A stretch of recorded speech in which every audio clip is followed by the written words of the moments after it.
And in a very real way, the scriptures, the people of Israel viewed Jerusalem as the center of the earth because that was the place where heaven and earth came together. So that imagery already precedes this promise of a rebuilt sanctuary or, Yahweh's return to Zion.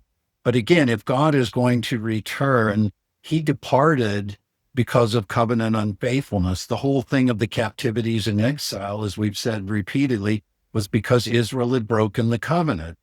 These were just arbitrary incursions by, foreign Gentile powers. This was God's hand being raised against his people as judgment against their unfaithfulness. But he promised that that judgment would ultimately yield itself to restoration and renewal, the end of relational exile, and he would return. So when he returns and takes his place in their midst, then now at last, this relationship being restored, Israel can become the light of the nation. And you see this in Isaiah and Micah, where, in the last days, the mountain of the house of the Lord will become the chief of the mountains.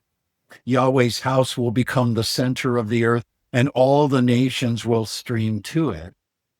And we talked about how that's not a videotape of the future and trying to run the calculations of how can we get 6 or 7 or 8 or 4 billion people Right. on this little spot in Jerusalem.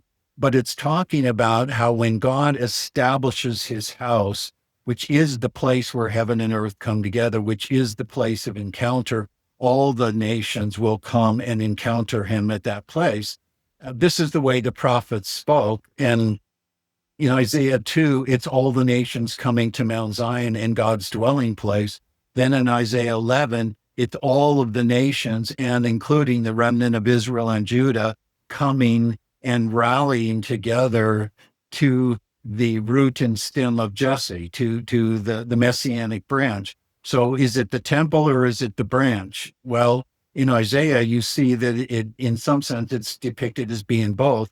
Well, now we come to Jesus, and particularly in John's gospel, as we're going to see, makes very much of this idea of Jesus as the true temple. The word that is God became flesh and tabernacled among us. And now we behold his glory, not the glory of the Shekinah and the Holy of Holies as it had been before. And Israel was waiting for Yahweh's glory to return to his sanctuary. But now the glory that is the only begotten of the Father, full of grace and truth. John already in his prologue is telling us that this promise of a restored sanctuary to which all of the earth converges, where heaven and earth come together, is going to be realized in this messianic branch.